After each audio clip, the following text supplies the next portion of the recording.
Pas besoin de mixeur ni de blender. Cette version du gâteau au lait Nino offre une pâte moelleuse et légère qui fond dans la bouche. Rapide et facile à préparer, elle est idéale pour le petit déjeuner.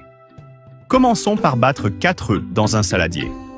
Ajoutez ensuite une tasse de sucre et mélangez bien. Incorporez ensuite 3 cuillères à soupe de beurre fondu, une demi-tasse de lait tiède et une cuillère à café d'extrait de vanille.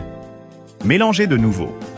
Si vous aimez les recettes faciles comme celle-ci, cliquez sur le bouton « J'aime » ci-dessous. J'adore les recettes faciles. Ajoutez maintenant 2 tasses de farine de blé tamisée et 2 cuillères à soupe de fécule de maïs. Mélangez bien jusqu'à obtenir une pâte lisse et homogène. Vous connaissez ce gâteau incontournable du petit déjeuner?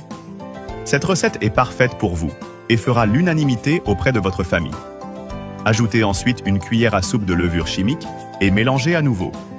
Versez la pâte dans un moule beurré et fariné. Ensuite, enfournez à 180 degrés Celsius pendant environ 40 minutes. Pour le sirop, mélangez dans une casserole 375 ml de lait, 125 g de sucre et 125 g de lait en poudre. Portez à ébullition en remuant bien et réservez. Sortez le gâteau du four et piquez-le légèrement pour y verser le sirop. Arrosez-le généreusement. Pendant que le gâteau absorbe le sirop, dans une autre casserole, mélangez 250 ml de lait concentré sucré, 60 ml de lait en poudre, 250 ml de crème fraîche épaisse et 15 ml de beurre. Remuez bien jusqu'à obtenir la consistance d'un brigadeiro, un fudge brésilien. Souple, c'est la consistance idéale. Étalez ensuite cette préparation sur le gâteau. Enfin, saupoudrez de lait en poudre. Votre gâteau est prêt, servez-le sans attendre. Admirez son résultat, moelleux, léger et fondant en bouche.